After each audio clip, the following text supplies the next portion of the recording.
আপনি একা প্রার্থী নন, আমরা এখনো গেছি প্রত্যেকটা মুজাহিদ এক একজন প্রার্থী কথা মুজাহিদ এক একজন অলিউল্লাহ কথা কান ঠিক ইনশাআল্লাহ রাজপথে দেখা হবে সেভাবে কথা হবে। এখন আমাদের সামনে প্রধান অতিথি গুরুত্বপূর্ণ বক্তব্য রাখবেন ইসলামী আন্দোলন বাংলাদেশের মহতারাম আমির হযরত পীর সাহেবের চরমনাই মনোনীত ত্রয়োদশ জাতীয় সংসদ নির্বাচনে বরগুনা এক আসনে হাত পাখার প্রার্থী বরগুনা আমতলী তালতলীর মাটি ও মানুষের নেতা বিশিষ্ট রাজনীতিবিদ সংগ্রামী জননেতা জনাব আলহাজ হযরত মাওলানা মাহমুদুল হোসাইন ওলিউল্লাহ পীর সাহেব হুজুর কেওড়া মনিয়া বরগুনা।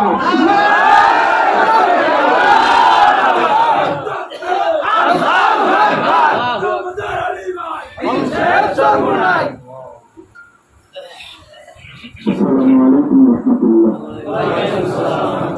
الحمد لله تبارك وتعالى والصلاة والسلام على رسول الكريم أما بعد فأعوذ بالله من الشيطان الرجيم بسم الله الرحمن الرحيم ولا تهنوا ولا تحزنوا وأنتم الأعلون إن كنتم مؤمنين صدق الله العظيم.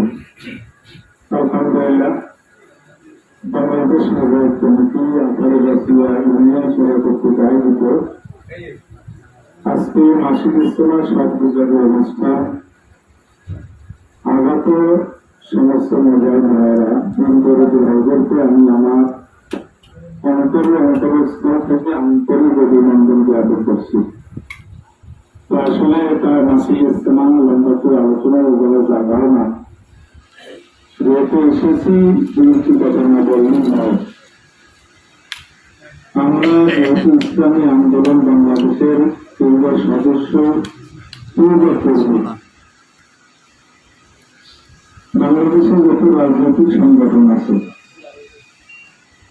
একটা হইল বামপন্থী আর একটা হল ডানপন্থী।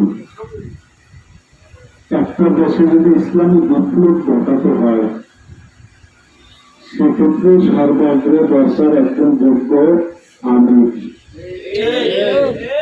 দ্বিতীয় নম্বরে দরকার হয় যোগ্য কর্মী, তৃতীয় নম্বরে দরকার যেটা হয় সেটা হল সমর্থক। তবে আমরা বুকে হাত রেখে বলতে পারি আমরা যে আমিরের নেতৃত্বে আল্লাহ জমিনে আল্লাহ হুকুমত বাস্তবায়ন করার জন্য কাজ করতে আমরা করতেছি। আমাদের আমির অন্যান্য দলের সব আমিরের চেয়ে অনেক গুণ ভালো, না কোনো সন্দেহ আছে? তাহলে আমরা যোগ্য আমির পেয়েছি। দ্বিতীয় নম্বরে দরকার যোগ্য কর্মী। আমার সামনে যারা আছেন সকলেই জাকিরিন শাকিরিন নামাজি রোজাদার আল্লাহওয়ালা, আর একজন ইমানদার জাকিরিন শাকিরিন আল্লাহওয়ালাদের চেয়ে ভালো কর্মী আর হতে পারে। তবে আমরা যারা কর্মী আছি আমাদের কিছু প্রশিক্ষণ দেওয়া আছে, সেই প্রশিক্ষণটা দেওয়া হলে তাহলে আমার মনে হয় কাঙ্ক্ষিত ফলাফল আমরা ঘরে আনতে পারবো। তৃতীয় নম্বরে যেটি দরকার সেটি হল জনসমর্থন। এর আগে কি ছিল বা না ছিল এটা আপনাদের আমার তো জানা অনেক ভালো। তবে 5ই আগস্টে বাংলাদেশের অবস্থান